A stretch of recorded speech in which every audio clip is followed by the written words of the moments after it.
On this edition of ICN, we take a look at the construction of the Bobby England building, talk to a representative at WNCW about the success of their recent fund drive, and have a chat with former ICC President Walter Dalton. All that and more following this Little House on the Prairie opened by AVPT student Megan Biddix.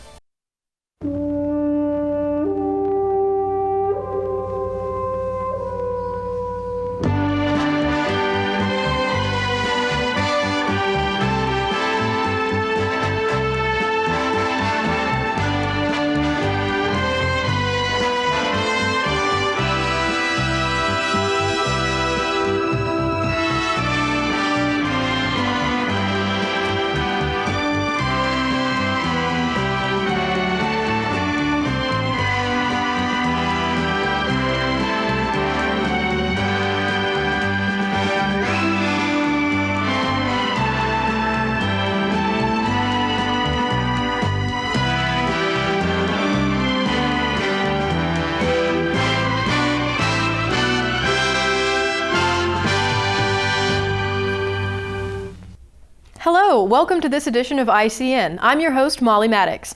Our top story: earlier this year, Isothermal broke ground on the Bobby F. England Health and Sciences building. Like the name suggests, the building will primarily be used for programs and classes relating to health sciences, most notably Isothermal's very popular nursing program.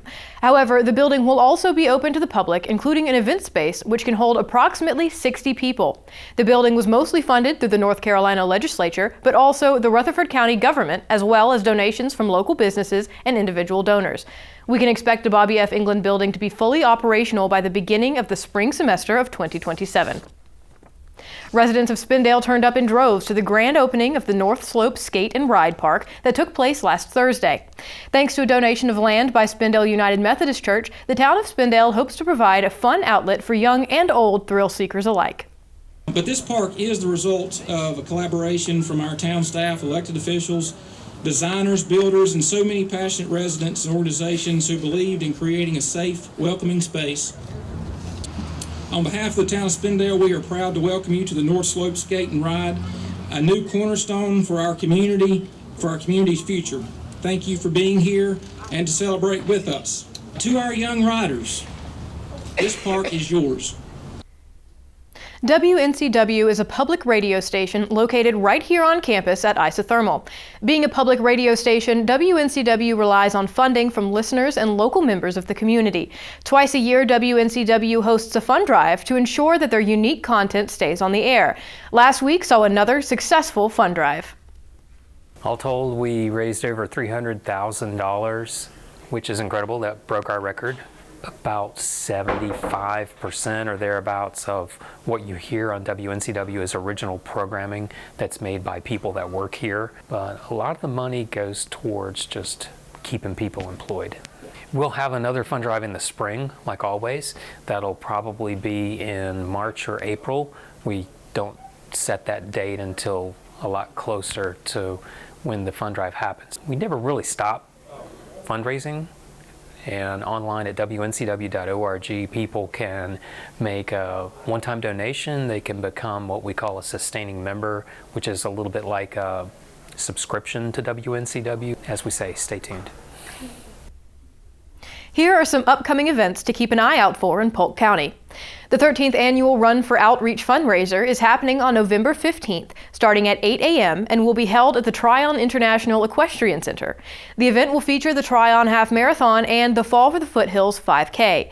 To register for the race or to support the cause, visit their website at tboutreach.org/runforoutreach.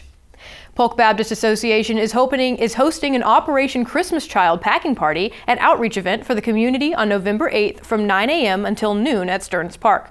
Organizers will provide shoe boxes to pack for both boys and girls ages 2 to 14. Community outreach will be happening at the same time with a bounce house for kids and concessions for everyone.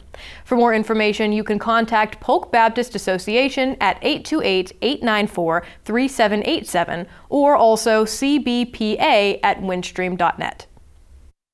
Recently, ICN reporter Megan Biddix had the opportunity to interview former ICC President Walter Dalton. Let's take a sneak peek. And what does it mean for you to be a part of the Isothermal family, and what are your hopes for the future of the college?